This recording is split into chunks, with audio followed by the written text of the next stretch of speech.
தமிழனா ஆமா அதான் போன்னு சொல்லிட்டோம்ல. போல. இல்ல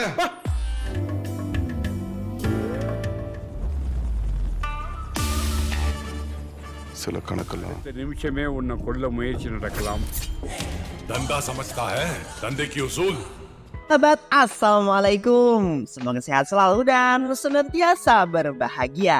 Terima kasih ya udah subscribe dan menyimak video-video LK21 Revive. Semoga Tuhan yang Maha Esa selalu memberikan rezeki yang berkah dan berlimpah ruah untuk sahabat semua tentunya. Kita sapa-sapa dulu nih para penonton LK21 Revive, yaitu terima kasih buat Ilham dari Bekasi, Arjuno Pasilio dari Sumatera Selatan, Ade Daril dari Cirebon, Mohromi dari Kalimantan Tengah, FF Arm dari Sidoarjo, Devi Cahaya Anggraini dari Bondowoso, Rudi RA 28 Channel dari Kendari, Komarudin dari Bangkalan, Sandi, Raja Headshot dari Bangka Belitung, dan buat teman-teman semua yang belum mimin sapa nanti di next video ya. Oke, kali ini LK21 Revive akan membawakan sebuah alur cerita film yang berjudul Vendu Tanindatu Kadu. Bagaimana keseruan filmnya? Ya, perlu banyak basa-basi, ini dia alur ceritanya.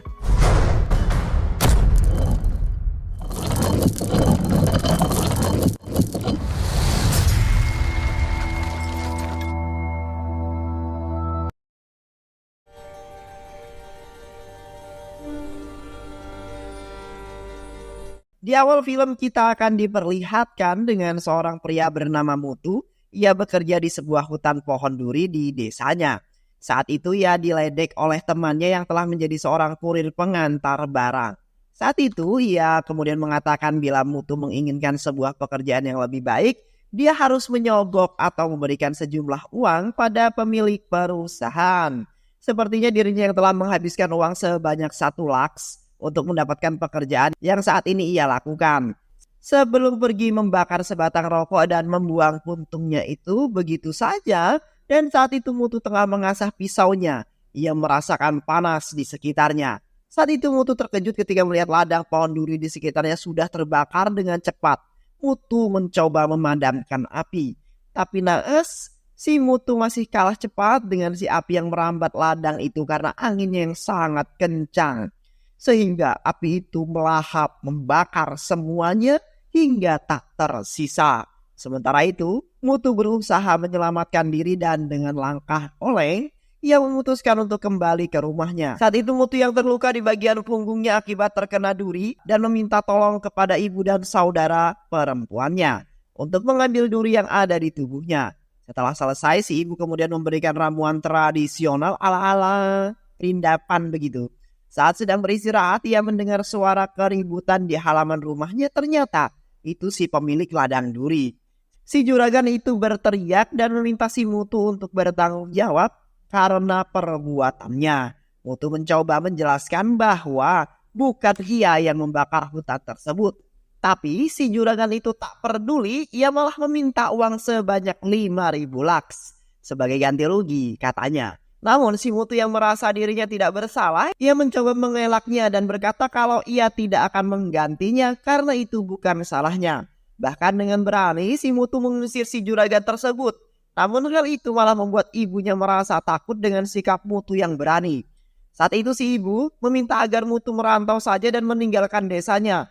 Karena ia takut si juragan itu melakukan hal yang tak diinginkan.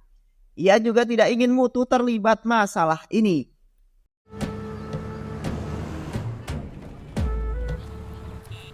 அண்ணே இங்க லட்சுமி அவியலுக்கு சொன்னா தெரியும்.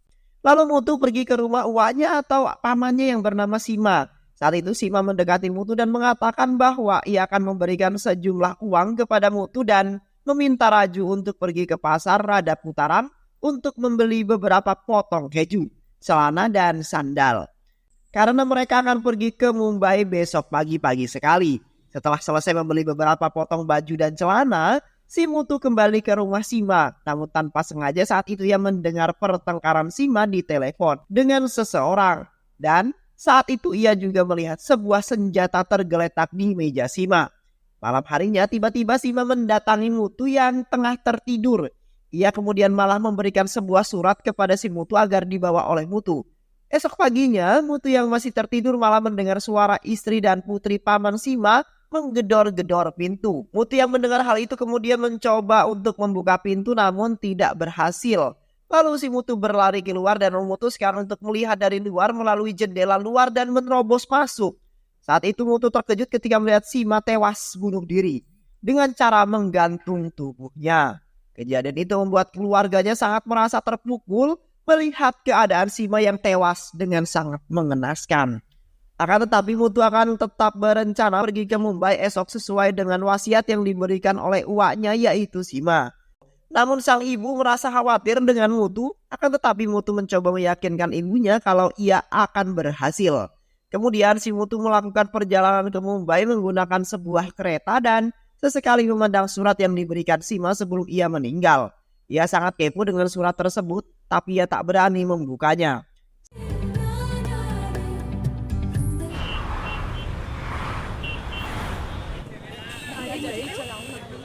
Singkat cerita, Mutu tiba di sebuah rumah makan kecil sesuai dengan alamat yang diberikan oleh pamannya. Saat itu Mutu mengatakan pada pekerja di tempat itu bahwa ia adalah keponakan Sima. Namun semua orang yang ada di tempat itu mengatakan tidak mengenal Sima sama sekali. Bahkan Mutu diusir dari tempat tersebut. Namun si Mutu tetap pada pendiriannya dan memberikan sebuah surat tersebut kepada seorang kasir penjaga restoran tersebut yang dikenal dengan sebutan Esaki. Setelah si Esaki membaca surat tersebut, akhirnya ia pun diterima di restoran tersebut. Lalu ia menyuruh Mutu untuk membereskan barang-barangnya dan seorang pria bernama Makali yang juga bekerja sebagai pelayan di rumah makan tersebut akan menjelaskan kepada Mutu semua hal dan tugas yang harus dilakukan dan tidak boleh dilakukan oleh Mutu. Keesokan harinya Mutu mulai menjalani kegiatan di rumah makan tersebut dan saat itu ia bekerja jadi seorang pelayan yang melayani pembeli yang datang dan juga membersihkan meja yang bekas dipakai oleh pembeli. Setelah beberapa hari berlalu, kini satu persatu karyawan di tempat tersebut berteman baik dengan si Mutu.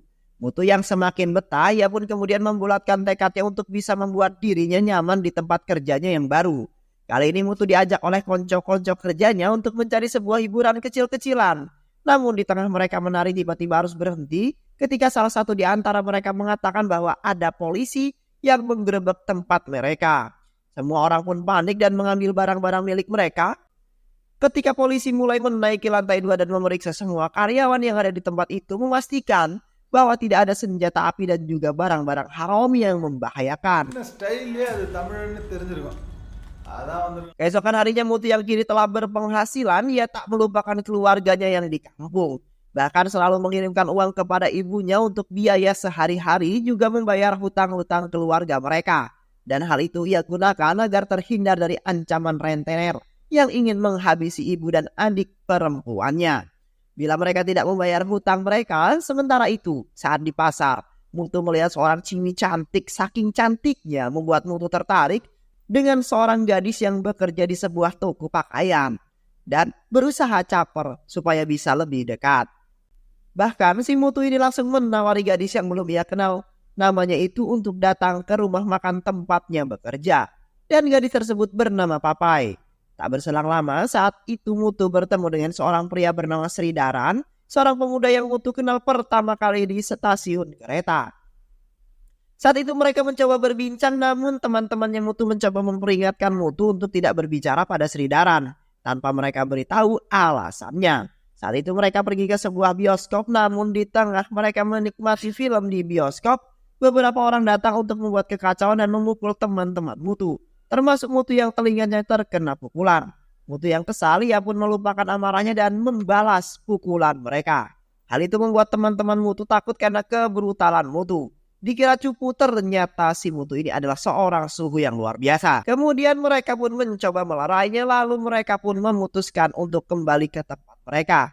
Namun saat mereka semua tertidur pulas, mereka terpaksa dibangunkan karena Esaki tahu perbuatan mereka. Bahkan Esaki juga tahu kalau mereka telah mengeluarkan senjata untuk menakuti lawannya dan membawanya pergi. Keesokan harinya mereka terkejut ketika melihat salah satu temannya yang bernama Jagan telah tidak bernyawa. Hal itu mereka ketahui dari berita yang ditayangkan di televisi. Saat itu polisi menemukan mayat si Jagan di area pantai, namun belum diketahui pembunuh mereka siapa. Karena hal itu membuat Mutu dan teman-temannya merasa kehilangan Jagan dan mereka bingung bagaimana cara mereka memberitahu keluarga Jagan.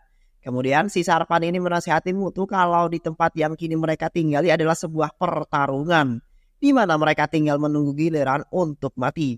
Sarpan kemudian menunjukkan sebuah koran yang menuliskan kabar kejahatan dan kematian pada orang-orang yang ia kenal dan beberapa di tempat itu.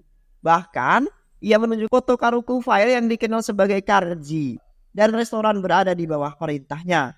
Lalu Esaki berada di bawah perintah restoran. Hingga Sarpan dan yang lainnya termasuk Mutu adalah anak buah dari Esaki. Karena bekerja dengan Esaki, Sarpan juga memberitahu sahabat Karji yang bernama Kuti yang biasa disebut Kutibai, dan ia adalah musuh pebuyutan Esaki sejak dahulu kala. Bahkan saat itu mereka pernah terlibat dalam pertarungan Kutibai. Saat Kutibai mengirim anak buahnya untuk menghabisi Karji dan Karji selamat dalam penyerangan tersebut. Dan Sima adalah tangan kanan Karji saat itu, namun saat konflik itu berlangsung, Sima malah kembali ke desa. Hingga Karji menganggap kalau Sima adalah seorang pengkhianat. Sarpan juga memberi nasihat pada Mutu untuk tidak menyentuh senjata apapun, karena akan mengakibatkan kekacauan pada hidupnya. Singkat cerita, 6 bulan kemudian Mutu yang kini sudah bekerja dengan baik, sekarang ia sudah sering mengirimkan lebih banyak uang pada ibunya. Hingga membuat ibunya merasa bingung ketika mendapatkan kiriman uang yang begitu banyak. Dan ternyata kini si Mutu telah masuk ke dunia gelap dan menjadi tangan kanan Karji. Jadi untuk mendapatkan uang lebih itu sangat mudah. Bahkan bisa lebih banyak lagi kalau Mutu bisa berbuat baik pada Karji. Bahkan sekarang Mutu kini telah jadi orang yang bisa diandalkan untuk menghabisi orang yang diincar oleh Karji. Dan kali ini Karji membawa Mutu ke sebuah tempat dan memperkenalkan dengan rekan bisnisnya untuk membicarakan bisnis mereka. Akan tetapi kesepakatan tidak mencapai hingga dengan cepat Mutu menghabisi mereka satu persatu sesuai dengan rencananya. Singkat cerita, Mutu yang kini sudah banyak uang, ia pun memberanikan diri untuk mendekati wanita yang pernah mencuri hatinya, yaitu si Papai. Hari itu Mutu pergi mendatangi kediamannya, lalu Mutu memperkenalkan dirinya, tapi si Papai ini malah justru mencueki Mutu dan sama sekali tidak mendapatkan sambutan baik dari si Papai.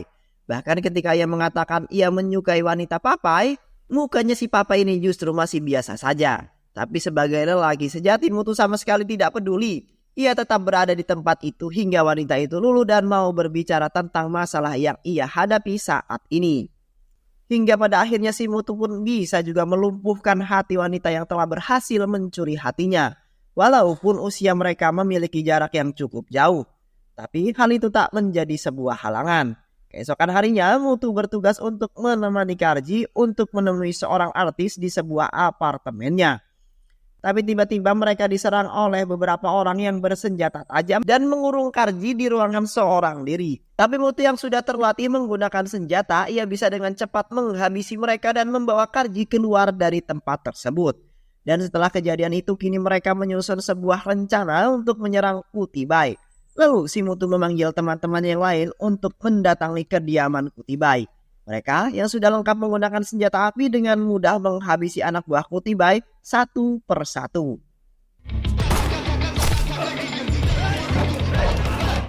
Lalu Kutibai yang ketakutan, ia pun bersembunyi di sebuah WC untuk menghindari serangan dari si Mutu and the gang. Namun serangan Mutu harus berhenti ketika mereka tahu bahwa ada polisi datang untuk menghentikan aksi mereka. Lalu seorang pria bernama Sidaran, mantan anak buah Karji yang kini bekerja sebagai pegawai Kutibai, ia kini selalu menemani Kutibai untuk menemui Karji. Saat itu mereka berniat untuk menyelesaikan sebuah permusuhan di antara mereka selama ini di hadapan seorang pejabat. Saat itu merasa diminta untuk berhenti bermusuhan dan keluar dari tempat tersebut. Lalu si Mutu mengajak Sidaran untuk berbicara. Mereka saling berbincang tentang kehidupan yang mereka jalani sekarang telah sangat hina. Dan saat ini yang mereka tahu yaitu bagaimana cara melindungi diri mereka dan menghasilkan uang sebanyak mungkin. Kemudian Sidaran mengajak Mutu kembali untuk meninggalkan sebuah pekerjaan gelap yang saat ini mereka jalani. Ia sekarang tidak berniat pergi dari kehidupannya saat ini. Dan setelah perjanjian malam itu Mutu memiliki firasat dan tidak yakin jika permusuhan mereka akan berhenti begitu saja. Terlebih saat itu hanya sebuah perjanjian hitam yang sepertinya hanya sebuah pencitraan. Begitupun kelompok Kutibai, mereka juga tetap merencanakan untuk mempercepat kematian Karji. Mereka akan menggunakan router yaitu seorang pembunuh bayaran. Mereka memberikan bayaran sebanyak 1 laks untuk menghabisi Karji.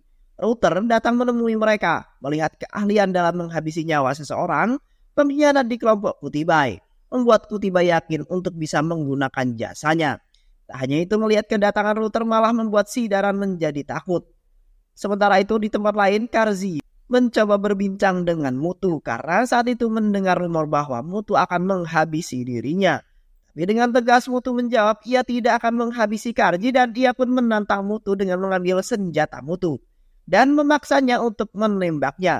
Tapi Mutu malah tidak melakukan hal tersebut dan berulang kali mengatakan ia tidak akan mungkin menghabisi Karzi karena Karzi telah ia anggap sebagai ayahnya sendiri.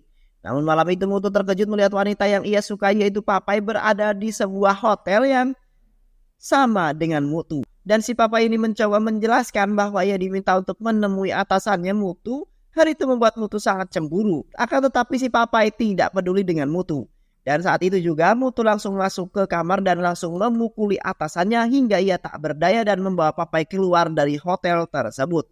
Dengan keberaniannya ia menemui bapaknya si Papai dan melamarnya langsung sambil memberikan sejumlah uang pada bapaknya Papai. Melihat keseriusan si Mutu, Papai pun kaget ternyata ia benar-benar mencintainya. Dan banyak pertanyaan yang diberikan Papai untuk Mutu tentang jati dirinya. Karena ia sama sekali tidak mengenal siapa si Mutu. Mendengar hal itu Mutu mencoba menjelaskan semuanya pada Papai hingga ia bisa menerima Mutu dengan baik. Mutu kemudian mengajak Papai untuk berbicara dengannya dan ia mulai menceritakan semuanya bagaimana mulanya ia bisa tiba-tiba ada di sini dan menjadi seperti saat ini. Dan karena hal itu mereka pun akhirnya semakin dekat hingga acara pernikahan pun dilakukan. Bahkan ibu dan adik perempuannya juga ikut datang untuk menyambut pernikahan keduanya. Laksmi dengan tangan kebuka menerima Papai sebagai menantunya karena dinilai sangat cantik dan memiliki budi pekerti yang baik. Pernikahan Mutu dan Papai pun dilakukan dengan sederhana dan dihadiri banyak undangan untuk memberi mereka doa baik untuk rumah tangga mereka. Dan acara pun berjalan dengan sangat lancar dan sukses tentunya.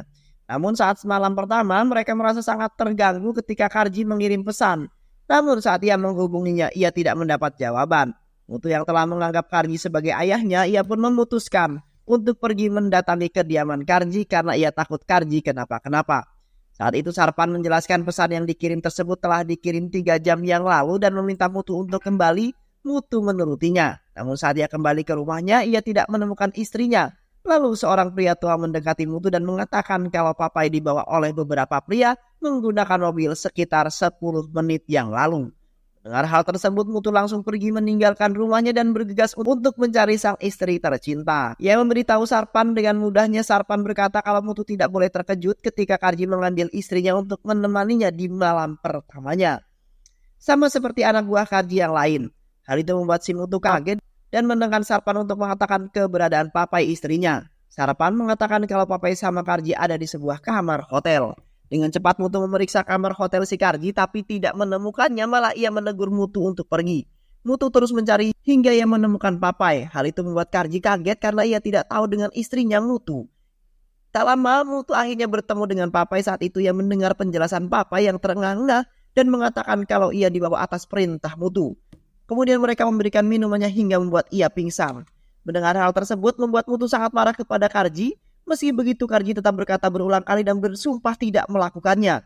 Namun bersama dengan itu Router datang dan dengan cepat menyerang Mutu hingga ia pingsan dan mengambil senjatanya. Lalu mengarahkan kepada Karzi dan menembak Karzi hingga tewas di tempat. Mutu dalam keadaan setengah sadar melihat Router pergi meninggalkan tempat itu hingga kesalahpahaman pun terjadi. Setelah kejadian itu Mutu malah diserang oleh teman-temannya sendiri. Hal itu mereka lakukan karena saat itu mereka melihat Karzi tewas dan melihat Mutu yang memegang tembakan. Dan mereka mengira bahwa Mutulah yang membunuh Karzi. Mereka terus menembaki Mutu sebisa mungkin, akan tetapi Mutu berusaha menghindari mereka dan membalas menembaki mereka semua. Di sisi lain Kutibai merasa senang ketika tahu musuhnya telah tewas karena selama 15 tahun ini baru bisa menghabisinya. Saat itu Papai mendengar semuanya dan mengetahui kalau Mutu belum tewas bersama Karzi. Sementara itu kemarahan si Daran meledak ketika Kutibai mencoba melecehkan Sapna, wanita yang ia cintai. Namun sebelum ia menghabisi Kutibai, ternyata ia lebih dahulu melihat Sapna menghabisi Kutibai hingga Kutibai tewas. Sementara, Mutu yang berhasil membawa istrinya keluar dari kamar hotel mencoba memberi minuman pada istrinya agar sedikit lebih tenang.